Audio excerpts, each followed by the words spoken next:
there is humidity differences. Don't get me started on wet bulb temperatures. Welcome once again to Chill Filter, the podcast where we drink whiskey so you don't have to, but you probably should. Hey, you probably are, and that's why we like you. Before we get into anything this week, let's talk about some business. Hey, business might be a little long this week because we want to talk about our Secret Sampla. We only have a few more days, right? By the time this comes out, you only have... Actually, it's I think the deadline is a week from this Friday, actually. Okay. Plenty cool. I'm into that. Plenty of time to submit, and we already have as many people on the list as we have for the last 2 years. Excellent. So join in. If you're not on Patreon, just send us an email or hit us up on Instagram. You want to be part of it, we'll send you the link. But it's gonna be fun. It's a Secret Santa for whiskey samples. We have a few categories. All you got to send us 4, and heck, you could send more if you like, and a lot of people do. And that's all I'm going to say for that for now. Otherwise, that's the business for this week. Sign up for Secret Sampla if you haven't already. No charge, no fees. Just you're responsible to courier your samples responsibly. That's it. And then you get goodies. It's like a win-win. You send goodies, you get goodies. I mean, isn't the spirit of giving all about both? You know what I'm saying? Yeah, right. It's a standard life principle. You get what you give, or you give what you get. No, you get what you give. That's what it is. Dude, I like your shadows behind you are beautiful. Like the way it's cast in like a long horizontal shadow of the bottle across the wall back there. It looks good. I like that. You can even see the 2 jacks getting that. I need to replace that space for the jack because we finished my 10-year recently. That's right. You can just put some apple juice in there and put it back up on the wall. Or I could use this, the Heritage Barrel single barrel. Hey, taken care of. Yeah. One floor whiskey off the floor now. Absolutely. It's a step forward in this house. Yeah, I know, right? There's a joke. I don't know if I told you this, but there's a joke in my department about floor whiskey with Cole. And they're like, and people will like, sometimes it'll be like, Cole, you got any floor whiskey? I'm like, well, and I'll just pick up like a bunch of bottles that are within reach at work, and people will laugh. I love how it's like it's like a guaranteed thing for them. Oh yeah, there's always something, and I'll show off my favorite of the bunch sometimes. I'll be like, well, let's go with this Found North single barrel, or songle barrel as I like to say, and then I'll go into explanation and no one will laugh. So yeah, it's a good time. It's a good time. I normally have a drape sheet up to block the distracting bottles behind me, but also I kind of just want to be professional about my work and like not have to explain myself every time, and explain that I don't overdrink. I might not need to, but I feel like I have to. I know, right? Because you know the wonder. Yeah, exactly. They're like, wow, this guy. What are you entry buzzing on before I ask about your life? I have a smattering. Ooh, I have a turkey buffet in front of me here. Happy upcoming Thanksgiving to everyone, by the way. Yeah. But I have wild turkey beacon. Mm-hmm. I have Russell's single Rickhouse C&B. B is in Bryan. Nice. I have Russell's single Rickhouse C&F. F is in Frank. And Russell's, of course, what we're drinking today, C&E here on standby, ready to go. But I want to compare these 2 single Rickhouses to what we're drinking today. I also want to see how Beacon slots in there. So I'll just kind of warm up on those guys as we get going. What about you? I was actually going to do, originally I was going to do Russell's 15. But then I was like, I've done that on a few of the more recent episodes. And I decided to go for another sweet, fruity 128 proofer.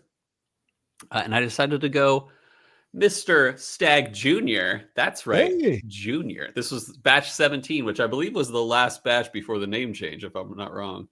that's correct. And it's my favorite batch of all time. Nice. 128.7 proof. Nice. Hey, You look know at that. what? It's unfiltered. My way that I remembered that bottle, or at least remembered back in the day. Yeah, you told me this, but tell me again. Yeah. The proof and the percentage all have non-repeating numbers all the way up like 0 through 8. I think is there no 9 I or is think there it's no 0? 1 through 8. Yeah. You can like count them up. There's like a Yeah. 1, 2, Mhm. 3, 4. What? Yeah. I Yeah. didn't know this was your favorite. I probably knew that, but I didn't know that. But I did know Yeah. that. But I didn't know that. It that is the most like musty tobacco stag Nice. batch for me. Nice. You got any left? Yeah, I do. I have plenty. I know I have I have an almost full 17, and then I have at least one unopened 17. I don't think Nice. I have two unopened. Yeah, I'm quite sure. I think I just have one unopened. But like that's the one if I'm gonna have backups of any batch, it's that one and 22A also, because 22A Nice. to me is like the brightest, fruitiest of the bunch. So yeah, Yeah. 17 and 22A are and forever will be my favorites. I got a 23 B and C, and then that single barrel you sent me. Oh yeah, It was for Christmas one point. nice. Yeah. Speaking of Christmas, I'm excited by the gift I'm sending you for Christmas. Nice. Yeah, we need to tag up on values just to make sure. Oh yeah. Did you go higher than because you asked me at one point and I was like, yeah, it's about this. Did you go higher? I went pretty medium with Huh. where we've been. Nice. What our normal level was, and then what Mm, last time around birthdays we went a little crazy. yeah. I'm somewhere in the middle now. Okay. But Yeah. anyway, Yeah. regardless, I mean, Mine's I not know it doesn't. crazy. Yeah, mine's in the middle as well. We're probably Yeah. even. It doesn't Um, matter. I know. yeah. But it's nice But to know that you're I not the one falling behind. No, I'm kidding. I know. It's like, But yeah, that's I real. don't. I probably say this every time, but I don't want you to be like Michael Scott and bring an iPod to the. I Yeah. bring an iPod to the Secret Santa thing, and then everybody Yeah. wants the iPod. Man, I uh, remember but that. And that was yeah, such product placement at the time, but I didn't really I think about know. it, but it was. God, it's so good. Yeah. Yeah, That was Christmas before I though. gave up on the show. Sorry. Go ahead. Giving up on the show was probably a smart idea because really Really? it just floundered Oh, rough. towards the end, the last two-ish seasons or so. It was weird. They tried to do this weird thing, I think it was in the very last season, where Uh-huh. like there started to be kind of like a romantic fling between Pam and one of the cameramen that like you Weird. started to get to like see like the cameramen of the show. It was like Oh, they thought weird. it would be The cool if fourth they brought wall. that aspect in a little bit. Yeah, the breaking the Yeah. fourth wall. But there was And like a then there ended fling up as if she were like cheating on Jim. like as if like she was realizing she was having feelings for someone else.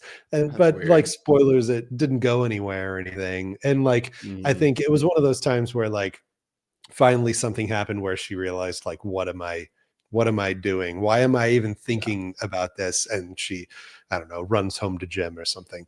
But yeah, it was just terribly forced. That's too bad. And then Yeah. Michael left uh, with how many seasons to go?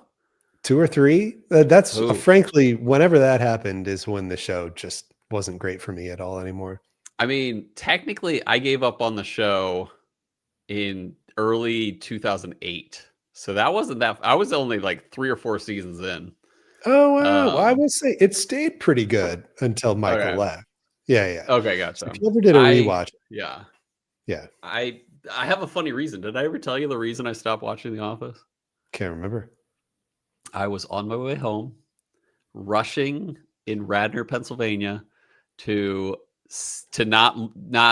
not miss it because it was very close to the beginning of the episode, and of course this was before Netflix and Hulu and all these things. So I Yeah. needed to be there because there wasn't going to be no rerun. I mean, you could buy it on iTunes or something like that if you missed it, but that was about the only option you had. And so I was rushing home to watch it, and I was behind a very slow person in a residential neighborhood. And I was like, screw this. I'm just going to drive around him when he stops at the stop sign. This is, for the record, 17-year-old Cole. So don't judge me too hard. And I'm like, all right, you stop at the stop sign. I'm just going to go around you. So I like took a left around this guy, or like went around this guy on his left. And as soon as I passed that intersection, I saw a cop car. And I basically just pulled right over. Like I didn't even wait till the lights went on. I was just like, all right, that's it. And I didn't even look to the left to see probably the guy was laughing at me who I went around. But that turned me off to the show. But to be honest, the show started to get a little like obvious, like not obvious. I guess the way like it was like they had a formula what they were doing. Right. And I was kind of like, all right. I lost it. Just gave me a bad taste in my mouth, and it wasn't fully the show's fault, but I never watched it again after that day. Yeah. Did you tell the police officer, I'm sorry, officer, I was just trying to get home to watch The Office? No, I think I told him I have no excuse. Like I was just so humbled by that moment of like, he was like, I could get you for going through a stop sign and going around a person at the same time. And I was 17. I had just got my license a year ago. So it was like, and they gave me like 4 points on my license for that. I paid like $108 fine. And I was like truly humbled by that. And I was just turned off towards the show because of that. So it wasn't really the show's fault. But I was never watching it again. Yeah, it just wasn't worth it. I'm not sure how directly applicable this is, but it's like you love Taco Bell until you get food poisoning from Taco Bell, and then just like despite how much you loved Taco Bell before, you're like, I just can't do it. No, except I can. I know, I don't know why I said Taco Bell because I friggin' love Taco Bell.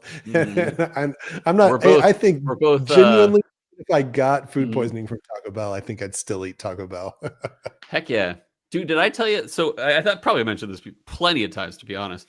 At my prior company, we do or my first actuarial company, they did a yearly competitive eating competition. Oh, yeah. It was pretty cool. So when I did it first, I did, you were given 24 Krispy Kreme donuts. And whoever can either finish 24 first or the one that eats the most in 6 minutes wins. And I didn't win, but I got to 15 in 6 minutes. And the funny thing is that someone won for the headquarters. They were actually in the actuarial department, which was pretty cool.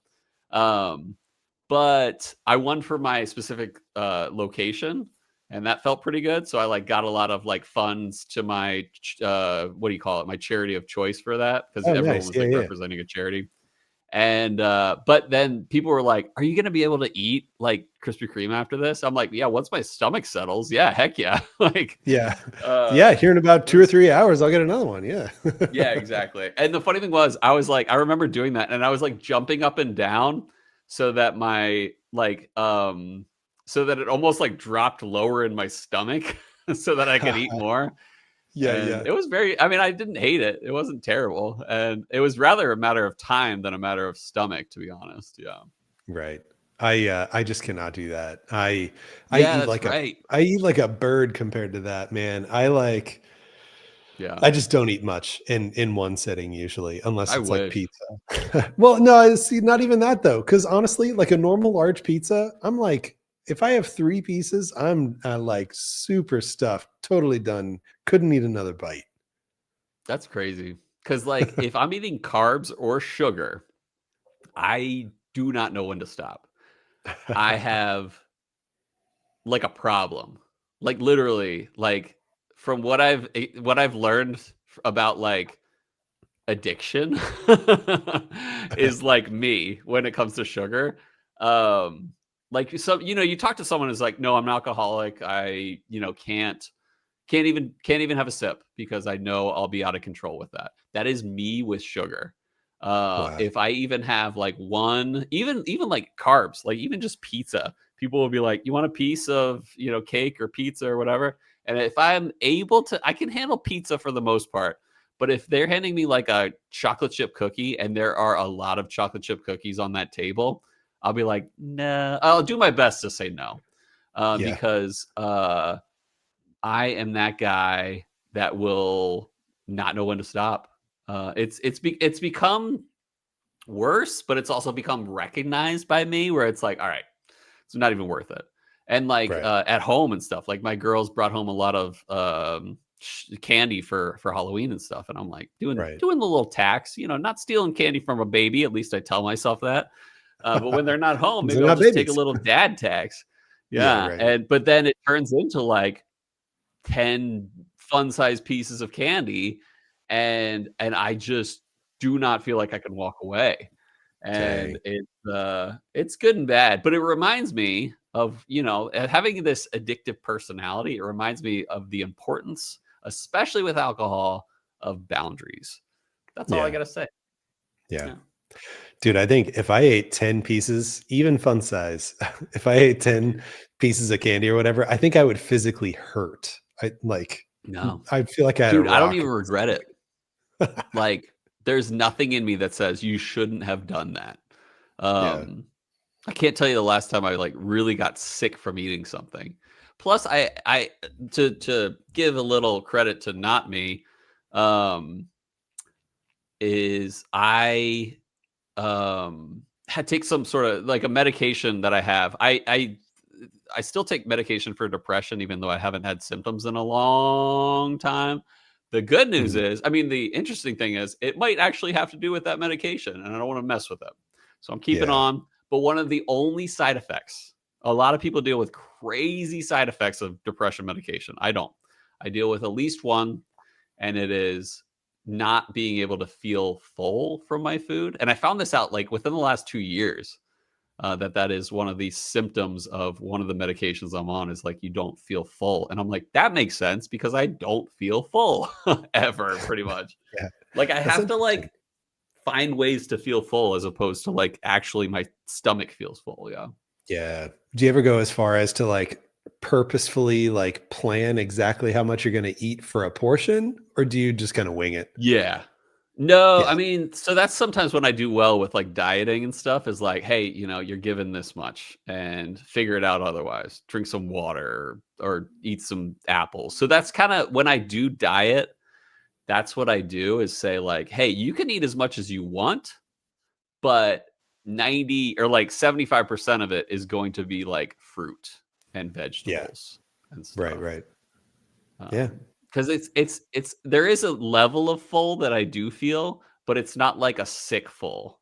It's like I could keep going for sure, but it's this weird level of like, all right, I probably don't need to keep eating.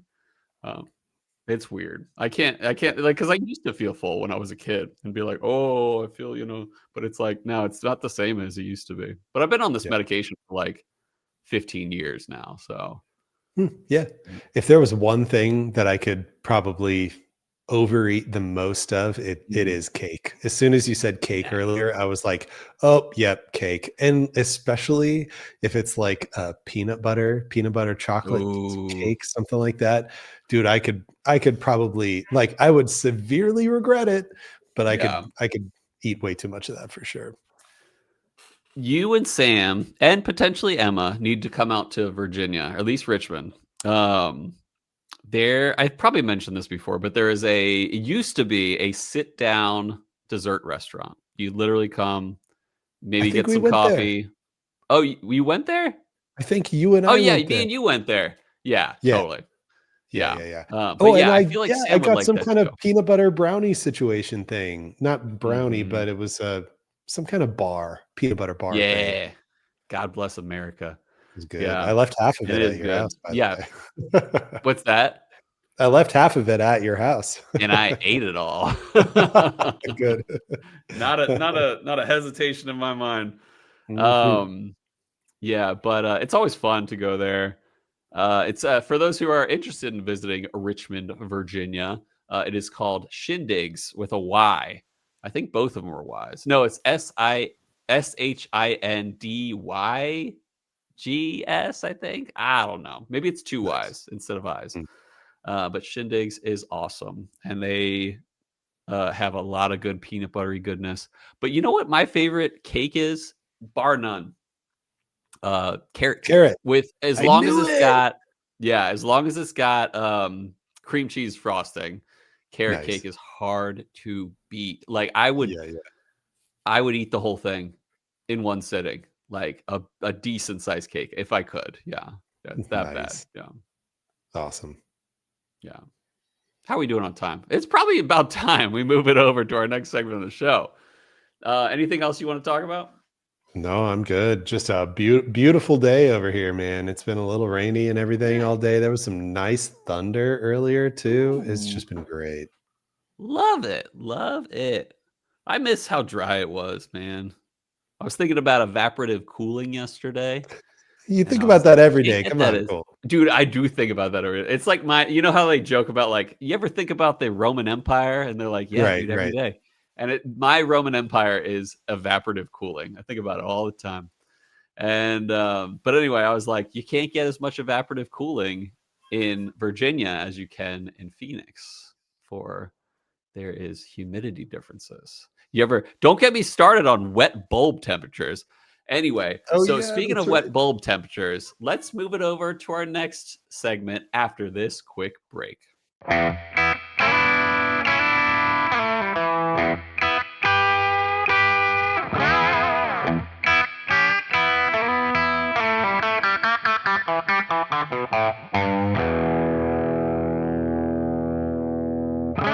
Today's shout out goes out to the best CPA in the USA, David Lipinski.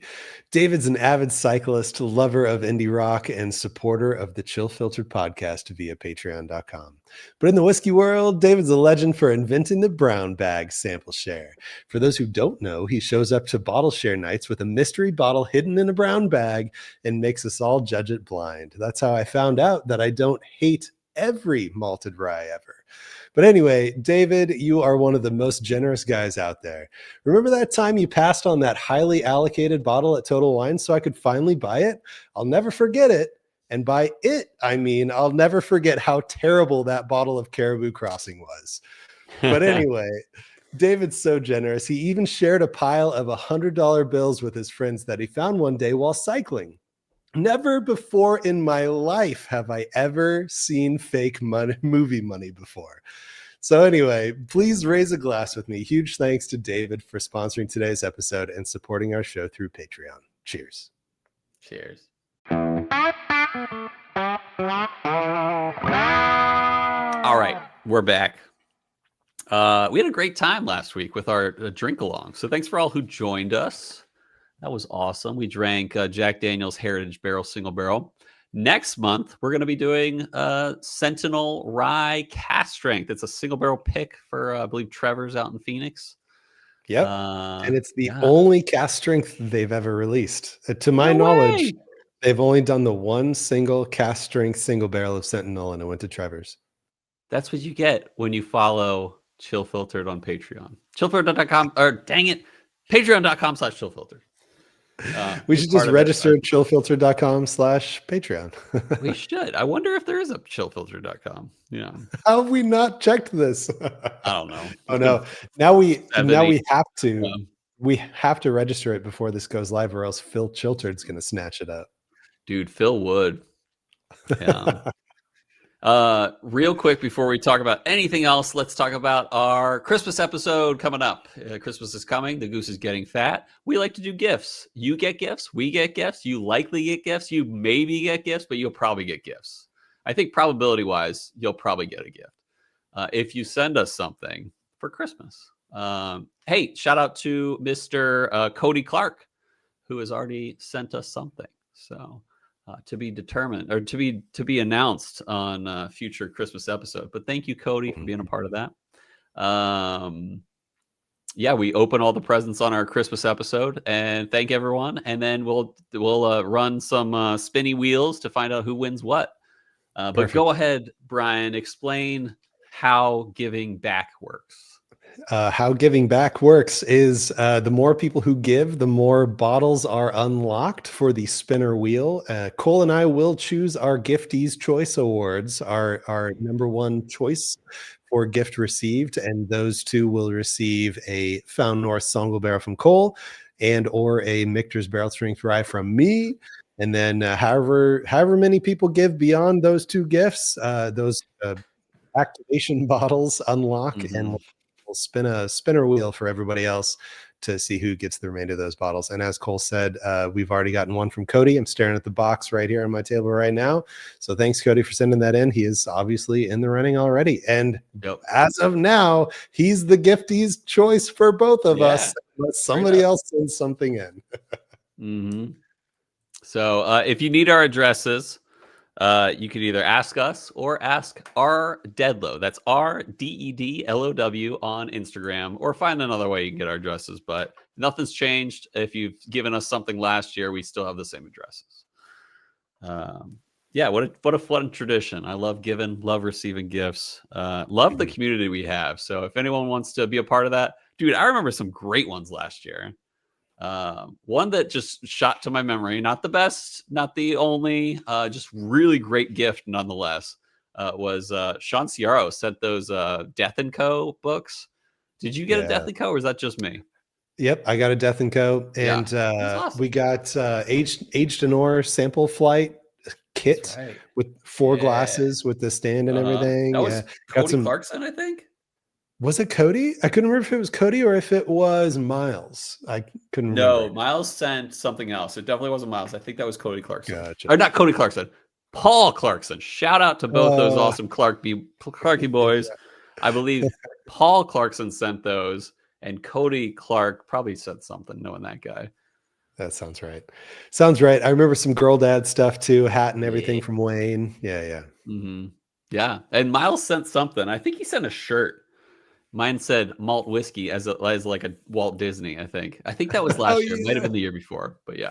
Nice. Awesome. Yeah. So yeah, if you're interested in that, check us out.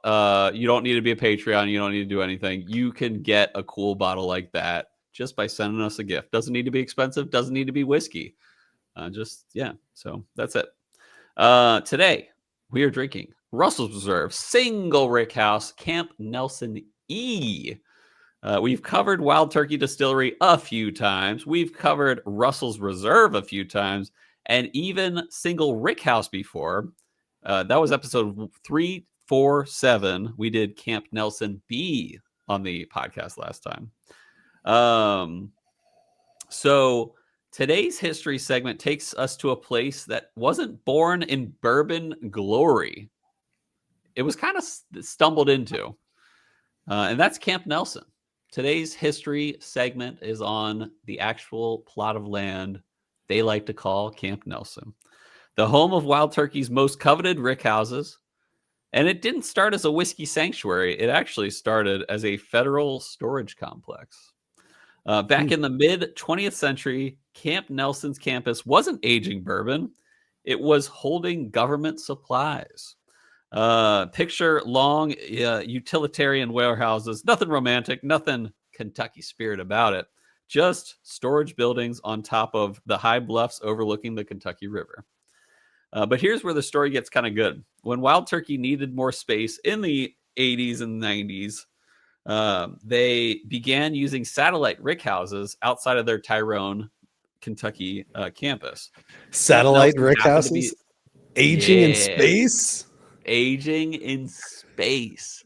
You just put space in my mouth. So yeah, Camp Nelson happened to be just available. Those old federal warehouse pads, they were kind of perfect for big multi-story rickhouses. Wild Turkey just used or bought them and started building on them, probably assuming that there would be another place to tuck away, or a good place to tuck away barrels. Instead, the barrels started doing something special. Camp Nelson sits high above the river, exposed to dramatic temperature shifts, stiff winds off the ridge, and humidity changes you don't get down in the valley. The Rickhouses breathe differently up there, faster in some seasons, slower in others, and the whiskey reacts with the oak in a way that's become unmistakable. But by the late 2000s, Wild Turkey employees already knew it. Camp Nelson barrels just hit different. And bourbon nerds caught on. Store picks labeled Camp Nelson A, Camp Nelson F, and especially Camp Nelson E started earning cult status. People whispered about the top floors, certain corners of the building, and how maybe the combination of river cliffs and elevation made the whiskey denser, richer, more dessert forward. Suddenly, the old federal storage site became one of the most romanticized whiskey properties in Kentucky, without ever meaning to be, which I thought was kind of cool. And that brings us to today's pour. Russell's Reserve, Single Rickhouse, Camp Nelson E. The release isn't just about a location on a label. It's a tribute to a strange, lucky chapter in Wild Turkey history, when the Russells went exploring for storage space and found magic instead. Thought that was kind of cool. Nice. So what we're drinking, Russell's Reserve, Single Rickhouse, Camp Nelson E. This is bourbon from the E warehouse of Camp Nelson's aging campus, specifically the 5th floor. It is of the mash bill, 75% corn, 13% rye, 12% malted barley. It is 128 proof. It is no age statement. But it is assumed that these are between 10 and 15 years old.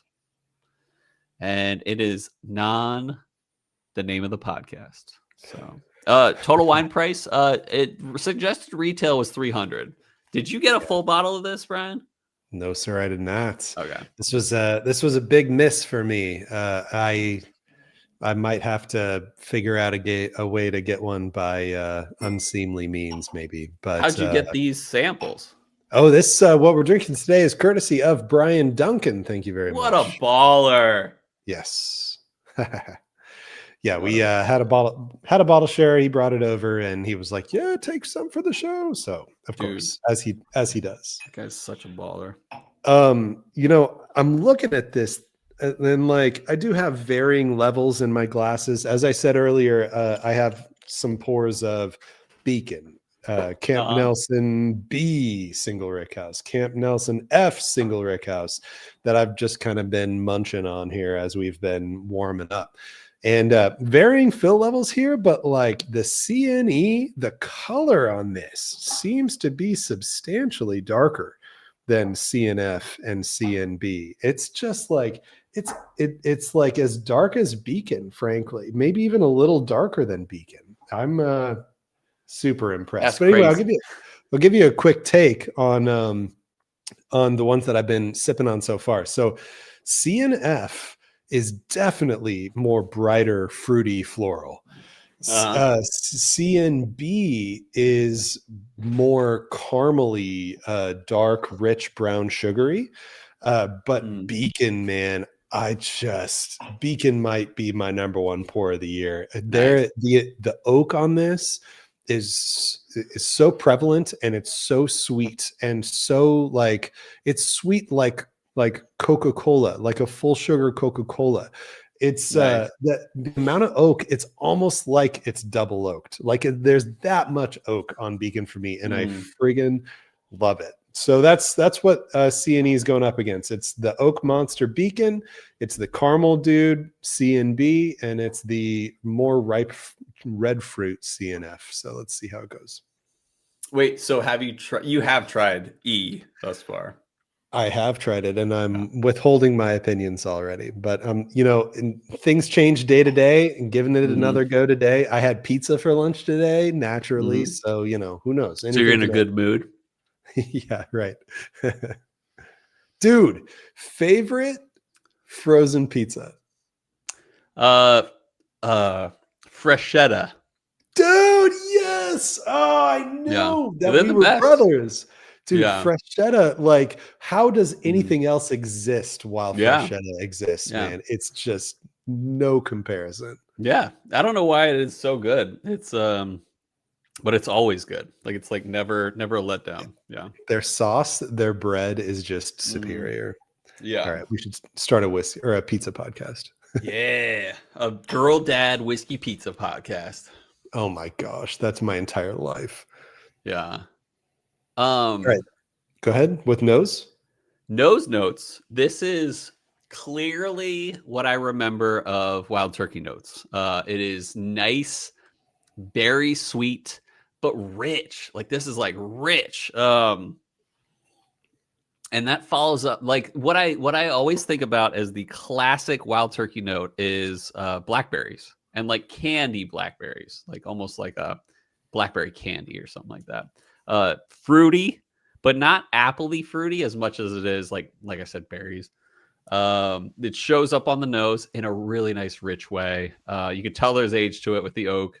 On the palate too. I'm just gonna go there real quick. It is rich. Let me take a real quick sip again. Yeah, I do agree on the richness. And actually, it's CNF I thought was more bright red, ripe cherry, ripe fruits. Mhm. C&E seems to be much more stewed fruits. I think Yeah. it's halfway to the oak on Beacon, and I think it makes for a way deeper, darker fruity experience than the other single Rickhouses. I can't figure this out. I'm leaning one way. White sugar or brown sugar? Dude, it's half and half. It's 50-50 I agree. because it's like there are some molassesy depth, but then Yeah. there's also some like bright, clear, like art, not artificial, but like sugar added, like um, food and candy that just has a monstrous amount of sugar added to it. That Hmm. amount of like sweet, bright, white sugar is Hmm. totally present on this palette too, but in a 50-50 balance with brown sugar to me. Yeah, I'm with you in total. Yeah. Yeah. Mm. The it definitely has a level of oak that the other two Yeah. Camp Nelsons do not have. It does have an ABV punchiness on the It does. kind of it starts kind of late in the sip. It makes me really curious about the water pour, but it comes out of the gate swinging with ethanol late. Yeah. But before that ethanol shows up, you're like, dang, this is a syrupy, caramel, sugary, blackberry stewed, like a blackberry pie kind of stewed fruits and sweet sugars. Hmm. I had to grab the Russell's 15 off my shelf. I don't regret that I did, but it is no competition against the 15. But like it's good. Don't get me wrong. This is probably 9 plus what we're drinking today. Um, but man, is that 15-year good. Yeah. Uh, I didn't want to say anything, and I wasn't going to say anything until Mm. after we were done with this whole exercise. Uh-huh. But yes, when I drank C&E first, I blinded it against Russell's 15 and some of the other single Rickhouses. And Russell's 15 stuck out like a sore thumb because it was godly Yeah.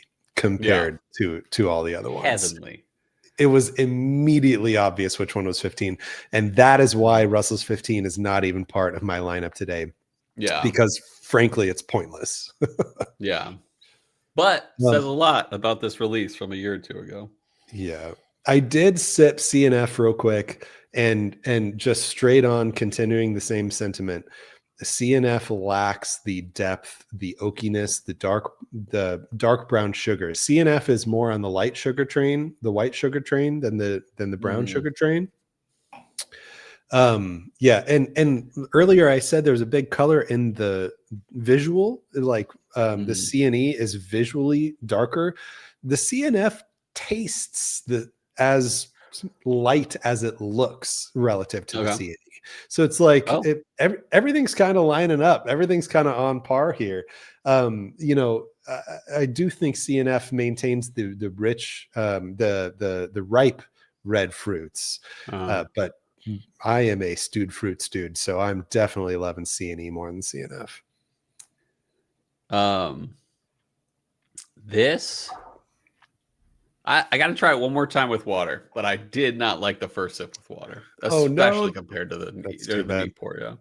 Well, while you're doing that, slammed a little C&B. C&B just is missing the fruit entirely. C&E is a smidge of oak and a lot of caramel, and that's it. Frankly, it's a little flat compared to CNF and C&E. So as far as the Camp Nelsons go, my priority 1 to 3 is C&E, CNF, C&B. Nice. But I will say I still very much like C&B. I'm just being hypercritical of it. Here's what I think of the water pour. If you were to hand me a glass of this and say like, hey, this is, a whiskey that Wild Turkey put out, I'd be like, this is one of the worst things I've ever drank from Wild Turkey. Oh no. It is not that great with water. I don't know if I added a little too much or something, but it's like bitter. It's astringent. It is not sweet. Are you getting the same as me? Like, it's bad. I'm beginning to nose water now. Okay, gotcha. I'm curious, like, just I don't know in general, if I can finish it with water. Do you feel like you put a lot or a little of water in there? Do you think you might have overdid it with the water? More than usual. But not that much. Okay. Yeah. All right. Like I probably did 4 drops of water. The nose? Let me nose the neat real quick. Ooh. Yeah. The oak, the richness of the oak's kind of gone with water. And there's a little bit of rubbery, something synthetic-y on the nose a little bit with water. It's kind of funky. It's amazing what a few drops can do. And would not recommend. Ooh.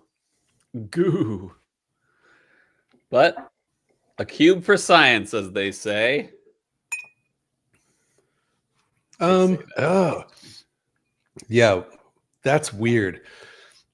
That is one of the most negatively affected by water whiskeys I've ever had. Yeah, it definitely, there's actually like, this is I love when oddly specific notes come to my mind.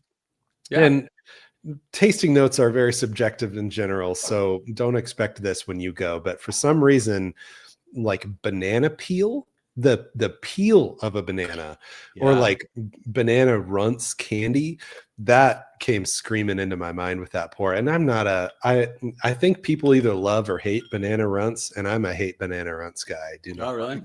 I'm a hate bananas, love banana runts. What? You hate bananas in general? For the like fresh bananas, like it's a texture thing for the most part, but the flavor doesn't back it up. If the flavor were banana runts, I'd probably eat a lot more bananas. But yeah, I love banana runts. Don't love bananas. You know the theory that banana candy is actually based off the what is it? Gros Michel? Yeah, something like that. Zach, not Zach. Patrick. What's his name? Patrick Slugifus. Patrick, yeah, Slugifus. He knows. He's familiar with the Gros Michel. So, okay. Actually, ice is definitely better than water, which is super weird. It is weird. It maintains the viscosity well with ice, and it's still very sugary. And so you might have caught me earlier when I nosed my ice pour, and I was like, "Huh?" And I reached over here. I grabbed my beacon because it was like the amount of oak I was getting on the ice pour for this made me feel like it was like beacon levels of oak. And it was actually pretty similar. Like the ice brought out so much oak that I don't know. It made it a fun, like, this is how I expected the ice pour or the water pour to be, where it's like usually the water pour is adjacent and slightly different in a fun way. But funny enough, that's how the ice pour was today. Totally. Yeah. I don't love the ice pour, but it's definitely better than the water pour. Yeah. The oak shows up, but it's still dry and astringent and bitter, for sure. Yeah. totally agree on the astringency. I do not genuinely like it, and I would never add ice to it again. Then why do we even do it? I guess I must ask. Science.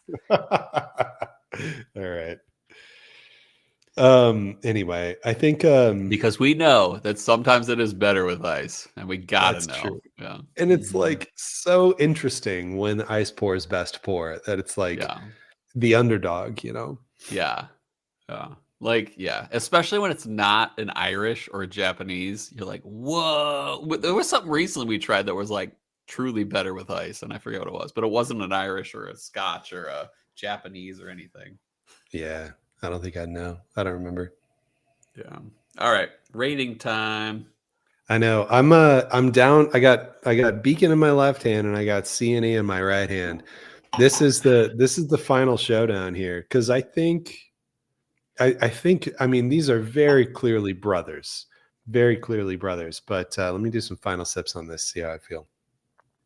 I gotta pour a neat pour again, so I get a good idea of what my favorite pour was. Brothers don't shake hands. Brothers got a hug. Step Brothers? What's that from? Close. Tommy Boy. Tommy Boy. Oh my gosh. Yeah, yeah. Yeah, that deserves a rewatch for sure. My wife doesn't like rewatching things, so I'm like, one of my hopeful rewatches is Everything Everywhere All at Once, but she's like, Yeah, I don't dude. want to rewatch it. I'm like, well, I'll rewatch it on my own, but I don't have time to do that. I know. So, yeah. The Everything Bagel, man. Oh, Yeah, such a good movie. man. The CNE by itself. I think today was going to be my final decision making of like, am I going to go out of my way to try to get one of these by unsavory means? And I think the answer is yes. That's how like spoiler on the rating scale. I think that's how this is going to pan out. Yeah, I think CNE was one of my biggest misses ever where I'm sad that I missed it. There's a better way to phrase that. I missed getting a bottle of CNE, and of all the bottles I've ever missed, this is in the top 10% easily, where like gotta have it.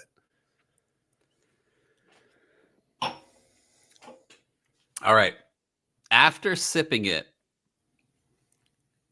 after doing the neat and ice pour, or I'm sorry, the water and ice pour, I like it. I like it a lot. It is classic wild turkey blackberry, sweet, oaky, and it stands out as more oaky than your average wild turkey because, you know, it's probably been aged longer, I assume. I'm going to give this a 9.08, close to a 9.1. There's something keeping me from going higher than that, and that is a little too much oakiness. And I am sensitive to oak, but I still think this is fantastic. Trying to disregard everything that has to do with Russell's 15. This is great stuff. Great wild turkey juice.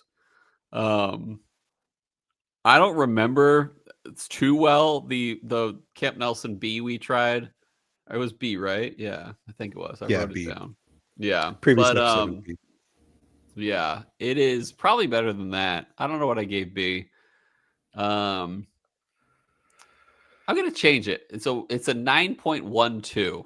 It beats 9.1. It's good, but not by much. Nice. Yeah. Great pour, sweet blackberry. I love wild turkey these days, and it is good. It is very good. One of the better Russell / wild turkey products I've ever had. But there's something about the oak that takes over a little too much. So that's my thought. Yeah. I'm going to try to be a little more concise. Sometimes I feel like I have a tendency to ramble and say the same thing 6 times. But I feel like Well, let me cut to the chase. Beacon, Mhm. I enjoy more than C&E. I'm definitely putting Beacon above C&E. I believe that Beacon is more well-rounded. I believe that Beacon has those harsh edges sanded down, those Nice. harsh edges that are on C&E. I think Beacon is the refined. It is the okay, all right. You're eating an Yeah. a berry pie. You're eating a berry pie, and I Big feel berry pie. like C&E is the berry pie that you can taste all the ingredients individually, and there are, and in a sense, in that way, it is the flavors are sharp, if you will. Like Yeah. Beacon is the berry pie where everything has mellowed out together and just become this like very well-rounded conglomerate of all those beautiful flavors, but all equally and imbalanced at the same time. That's Beacon Uh-huh. for me. Like C&E is chili the day you made it, and Beacon is chili after it's sat in the fridge for 2 days. I Ooh. told you I was going to be concise. This isn't concise at all. But I think you get the point. Do I Yeah. like it? Yes, I friggin' love it. And I feel like Beacon is the mass produced thing from a distillery, where C&E would be like a single barrel variant of that has like some interesting sharp edges in a way. Uh-huh. So yeah, I do still stick by the sentiment that these are essentially brothers to me. I Yeah. think they're absolutely both fantastic, but Beacon gets the very slight nod from me on this. So I'm Nice. gonna give, I don't remember what I gave Beacon, but whatever. You understand my sentiment. Today I will give C&E an A. I'm not going to say A plus, because A plus is, well, A plus is hubba to what, and this is pretty hubba to what. But when I sip C&E, I don't immediately recognize that this is special. I think it's just Mhm. very good, but there's nothing that makes me like, my back doesn't hit the back of my chair and I go, oh yeah. Or Yeah. if I'm cold at a bar, I start slapping the top of the bar. Like I'm not quite there on Yeah. C&E. Mhm. So I'll give C&E an A on this one. I do think it's great though. That's great. I was looking for my Beacon sample bottle. Sadly, it's empty. Oh, can you So just like huff it? Can you stick a Q-tip down in there and then suck on the Q-tip? let's try.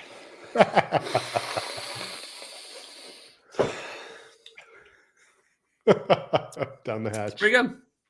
Actually, I got some reasonable amounts of notes from that. So Nice. and it's better. Yeah.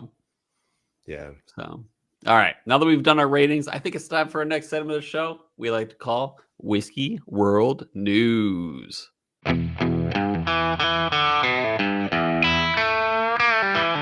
All right, everybody, welcome back. This is Whiskey World News, and today we are reading an email from everyone's favorite, Whiskey Del Bach, the Del Nice. Bach distillery down in Tucson, Arizona.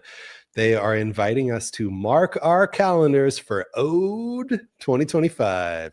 And they're Nice. actually throwing an event too. And by the time this comes out, it hasn't passed yet. So if you're Nice. listening to this pretty early on, you have time to make it on Saturday, December 6th, from 3 to 6 p.m. in the tasting room at Whiskey Del Bach, as they Mhm. launch the 2025 release of Ode, formerly Ode to Isla. The event is free to attend, but please RSVP. The party kicks off at 3, wraps up at 6. You must be 21. Formerly the winter release. Dang, that was years ago by now, like 4 Yeah, years ago. at least. Formerly the winter release, Ode is Whiskey Del Bach's homage to our heavily mesquited roots. We raise a glass in honor of heavily smoked single malts. That's great. uh okay, yeah, they explicitly say we raise a glass in honor of heavily smoked single malts, but Mhm. utilize the distinctly southwestern ingredient of velvet mesquite to craft a whiskey that reflects our Sonoran home. Now here's some specifics on it. The 2025 batch of Ode has a backbone of high spice Sentinel of the Desert rye barrel finishes. Nice. bolstered with a large splash of Pinot de Charente finishes into the blend, Nice. lending to a richer mid palate. Final result is a beautiful love letter to both inspirations. Man, yeah, Nice. Cole, do you remember what it used to be a beautiful love letter to? This one of my favorite regions of Scotland. That's Ode to Isla. Yeah. Notice I did not say the word Isla at all Yeah. until now. Mm-hmm. Yeah. Yeah. In the paragraph where I was like, oh, that's great. They say, we raise a glass in honor of heavily smoked single malts.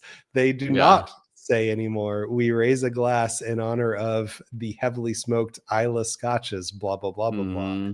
Would you like to tell everyone why?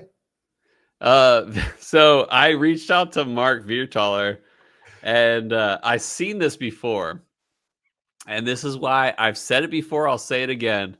The SWA, the Scotch Whiskey Association, is crazy. And I get it to some extent. But the Scotch Whiskey Association sent Del Bach a cease and desist saying, you shall not include the words Isla on your bottle if you're not an Isla Scotch. Which I love because I think we even did it's probably years and years ago, what do you call it? A Whiskey World News related to a distillery not too far from where I live in Virginia, that a Virginia Distilling Company put out a release called Virginia Highland Whiskey. And the Scotch Whiskey Association sent a cease and desist to that distillery as well, saying you cannot put the word Highland in your whiskey label unless you're a Highland Scotch. And from what I hear, the Scotch Whiskey Association is pretty trigger happy when it comes to cease and desist related to things that don't match up with what they believe. And for the record, Mark Viertaler was like, yes, they did send a cease and desist from this SWA. Mark said, we're going to frame it, put it on the wall, and set up a photo booth during the event so everyone can get their photo taken with the cease and desist. So head on down. Head on down on December, what is it? 6th from 3 to 6 in Tucson. And we're hoping to do an episode on Ode to Isla. Or I'm sorry, Ode. Oh, 4. To be very explicit, the bottle, as Cole held it up earlier, and the bottle in embossed beautiful blue said Ode to Isla. The bottle now just says Ode. Ode, baby. Where it used to say Ode to Isla, it just says ODE, and that's it. So we'll see the secondary price on Ode to Islas go way up. You know what I'm saying? Yeah, you know. Oh yeah.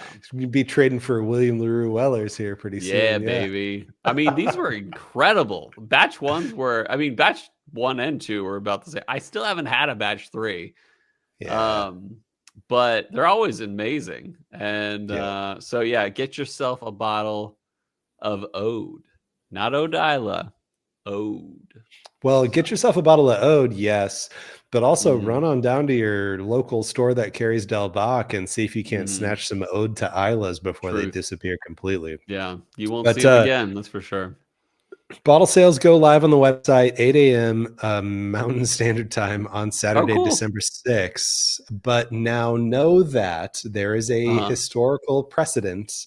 If you do not live in the state of Arizona, it is not guaranteed explicitly that you will receive the new batch if you place your order on Saturday. We have been confused by in the past. Yeah. So if you're listening to this and you're enthusiast enough that you want to ensure that you get a batch 4, just reach out to us. We'll make it happen. Yeah. We're chatting with Mark. We'll figure out a way. There's always a way. Yeah. So anyway, let us know if you want to make sure you get a batch 4 explicitly. Yeah. And it's cool. They're aging in rye barrels of Sentinel rye barrels, as well as what else? Pinot de Charente. Pinot de Chiron. Yeah, which like Nice. it's kind of the hot thing now, but frankly, I love it. And So hot right now. yeah, so hot right now, but like for a good reason, man. Like it Mhm. imparts so much like thick, syrupy wine, white Welch's white grape juice, sugary Nice. flavor to it. That yeah, it'll be good with all that to counterbalance all the mesquite smoke, heavy stuff too. Nice. Should be great. I'll definitely pick up one of these for sure. Love it. All right. We've talked about Whiskey World News. I think it's time to talk about last week's results Yes, of sir. what would you choose. Do you have that? What whiskey would you choose? The question that we asked you previously is what is the better sub $30 whiskey? If That's you're right. buying a sub $30 whiskey, what are you grabbing off the shelf? Are you grabbing an old Grandad 114 or are you grabbing an old Forester 86? And I beat you 2-1 here. I think We got 2-1. twice as many votes in favor of old Wow. Grandad 114 as old Forester 86. Because people love that higher proof beam. Do you remember what the rye content is on old Grandad 114? It's pretty. I It's like don't, but I do 30%, know the right? rye content on Old Forester. What is it? 10? 70, 72, 18, 10, I believe. But is 18 malted barley or rye? No, 18's rye. Oh, that's right. Yeah. Okay. All right. Cool. Mhm. Anyway, we asked for write-ins. Tell us what is your favorite sub $30 always available whiskey? And Moothman here said Sazerac. Sazerac. I hope you've gotten the opportunity to try the 100 proof. If If you're not, on patreon.com/chillfiltered, you will be able to try the 100 proof. Yeah, it is not too late. Sign up for the $10 tier on patreon.com/chillfiltered. Get you some of that Sazerac 100 proof coming next quarter, by the way. Well, late this quarter in preparation for next quarter. We got Kilted 518 Miles Ferguson saying, I can get Old Forester 100 proof rye for under 30. Nailed it. Very solid. Madtown Marketer says, standard Elijah Craig. That is also a fantastic bar pour. If you're out at a bar and the selection is limited at a bar, Elijah Craig, normal, great house whiskey. Totes. We got Dr. Das here, old Granddad bottled. I love Dr. Das. Yeah, remind me who that is. Oh, that's the hedgehog guy. He's what's his name? He's got it's like what is his name? But he was the hedgehog specialist. I'm the worst with names. Happy Thanksgiving hedgehog specialist. He says old Granddad bottle and bond. Yeah, that's like $18, right? That's cheap. That's a low answer. Price one. Love it. Whiskey Shaman says straight up Jameson. Straight up Jameson. You know, if you had said, Brian, I want you to bet how much do you think Whiskey Shaman's going to go Irish on this one? I wouldn't have bet hardly anything at all on that one. No. We got Cody Clark here. He said old Granddad bottle and bond, solid. Older and comes in 1 liter, actually. So yeah, pushing the larger size, but still, frankly, 1 liter old Granddad bottle and bond still probably like 22, maybe for like instead of a 750. But he added an extra one in here. He said or Jim Beam Devil's Cut, which I haven't had yet. Have you had that? No, but I just assumed it was crap because it was a gimmicky item. So, but I gotta try it. I gotta know. You know, I want to say your drinking buddy picked one of those up, and I want to say his sentiment was like the value was there. You know, I'm not going to say that it was like exceptional or anything. That's the one where they're like, we tease out the whiskey from the barrel into the actual final product, like the what is left in the dryish barrel, they like wring out into the product. Yeah, nice. That's what they go for. We got the Moonshine Company here writing in saying Evan Williams bottled and bond. Nice. One of these days I should probably try that. And we got lastly Mingo here. He said Old Forester 100. Old Forester 100. I think 86 beats 100, but that's just me. Yeah, I should I'm not sure. I know I've never had 86 and I'm not sure I've ever had 100. So that sounds like a good blind night. I You know what know, I'm but saying? then I have to like buy a whole bottle, and then what do I do with the rest of this bottle? Dude, it's $18. I know, but still, it's like Yeah. What do you do with the there's rest a of the bottle? volume issue here. There's a Yeah. volume issue. Yeah. You got a lot of bottles behind you.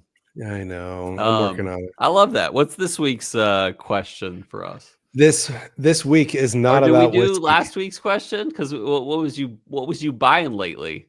Did we We do that are yet? we are on a Late. 2-week offset currently. That's okay.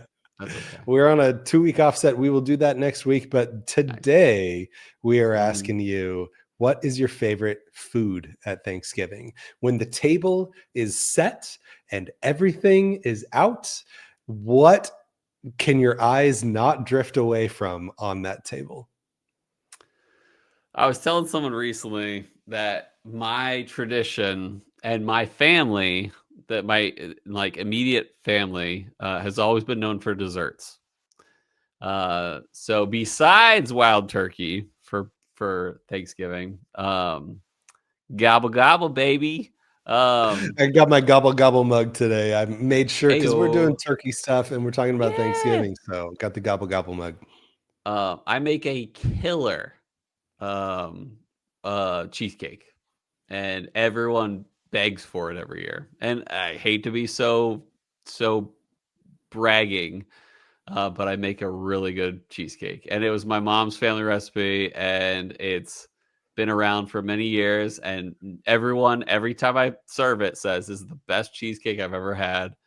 And so that's my thing. And if I don't get a bite of cheesecake every Thanksgiving, yeah, it's a bad Thanksgiving. So that's all I Yeah, got. right.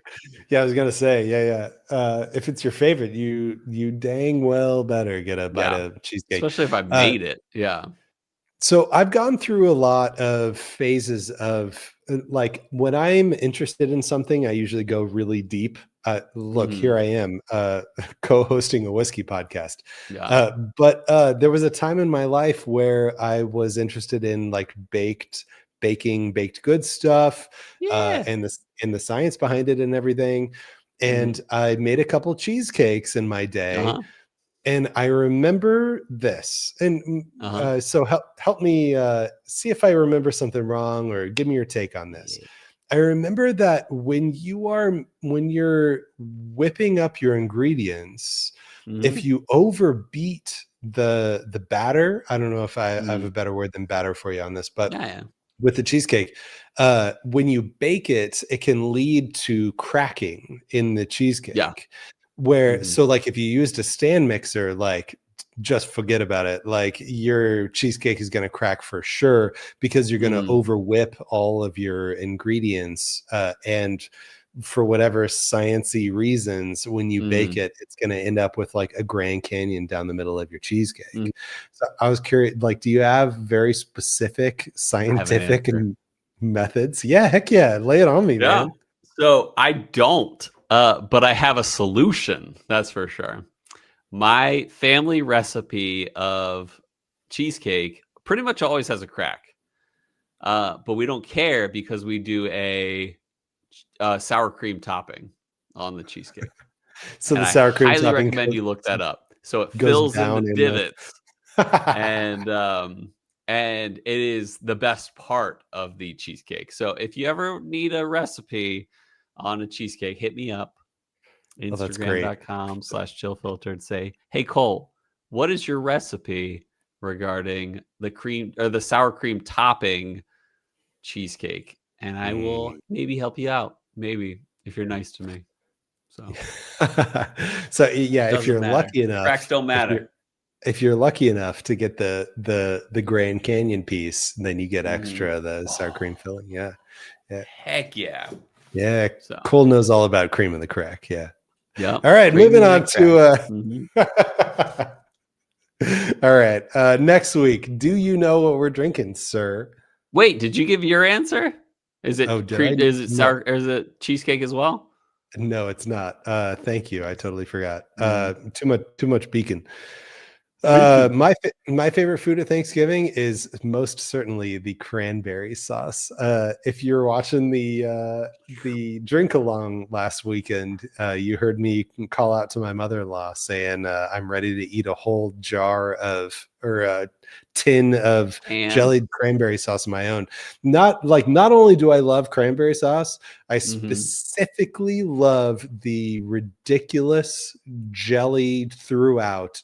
Don't give me that crunchy, goopy, mushed up like actual cranberries can, in there. baby. Give me the can where you turn it upside down and it goes. Yeah. Yep. So one time when I was younger, I found out that you can do something with a slice of the canned cranberry sauce. Put it Is on a if you put your sandwich. mouth to one of the edges of it, you can suck it in and it will spiral into your mouth. It won't just like suck all in. It'll like turn as it goes until you suck it all in. Okay, like a cinnamon roll dough is spiraled. Exactly. It's like you're the corner of your mouth like cuts it as it slurps into your mouth. So you like slurp the whole cinnamon roll into your mouth. You're welcome, everyone. Yeah. Obviously, I'm doing that on Thanksgiving. Yeah. So thank you very much. You're welcome. Yeah. So all right. yeah, hope you all enjoy that. Hope you guys what are we drinking next week? Yeah, I hope you know what we're drinking next week. You know, here's what I have written down. Hardin's Creek Owl. I don't even know what to call it other than owl. Does it say that on the label? It's got an owl on it. Ooh. Boom, this guy right here. It doesn't have a sub label. Yeah, I don't know. This is Hardin's Creek. It is 11 years. It is 55% ABV. This just released within a couple months ago. But anyway, there were 3 in the line of Hardin's Creek that released just a month or so ago. This one's supposedly the best one. Shout out to Clint. Even better than Boston or whatever. No, it wasn't Boston. What was the other one? Yeah, I don't know. I can't remember. I don't know. Yeah. But anyway. Maybe it was Boston. Of the 3 that came out this year, this one's supposed to be pretty good, but also Knob 21. We really need to do Knob 21. So I'm curious. Yeah, boom, there it is. And right there in the little box, boom, there it is. So curious. Well-aged. Yeah. Yeah, people curious if people want to know Knob 21 or this new Hardin's Creek. I don't know. It'd be interesting to see if people voted for the Hardin's Creek, but honestly, I'm down either way. And you know what? There was a little snafu that almost resulted in our doing Bruichladdich 21 today. So maybe the plan is to do whichever one wins the What Whiskey Would You Choose? Hardin's Creek versus Knob 21, and then Bruichladdich 18, and then the other one. I don't know. We'll see. We'll play it by ear. Yeah, we'll put out a vote. Join us on Tuesday for 2-Pick Tuesday. Maybe more than 2-Pick. You never know these days. 3-Pick Threes Day. 3-Pick Threes Day. Maybe we should do it on Thursday. Although, actually, I can't say that because we do have a special episode next week, right? We do, yeah, right. So maybe we'll put it out the week after. No clues. Not like we can't say that, but stay tuned. Like super teaser with no information. We got something really cool coming out next week, so stay tuned. Man, so maybe it won't be any of those things, but maybe those 3 things. But maybe you should still vote. That's true. Yeah, we'll do the vote. We'll do the vote for sure. I'm staring. We might not release this on Monday. We might release this on Tuesday next time. So keep an eye out for that. For the special episode. Yeah. We'll figure something out. It'll be not for this episode. Yeah. Yep. As you know, because you're already listening on Monday, as you should. Yeah. No. They're like, wait, today's Monday. What are you talking about? Yeah. Well, I hope we can figure out what the heck we're doing for the next couple of weeks. Well, I hope that I can spank you on the re-entry buzz after this. The intensity of the spank on that is like, because we're really doing one right now. We're about to do a reentry buzz, and it's a brand new season too, by the way. That's Well, right. so I hope I spank you for the whole season on the reentry buzz. Dang, that'd be crazy. I'm excited for this season. It's going to be good. But I hope you guys enjoyed. Hope you guys will watch the reentry buzz every week. Trying to do every week, but we'll figure it out. But hope you guys enjoyed. Hope you guys will listen again if this is your first time. Maybe listen a few more times and get hooked. But we hope you guys enjoyed. We'll see you guys next time on Chill Filters. Chill Filters. No, I ruined it. Hope you guys I hope that our love of whiskey lifted your spirits.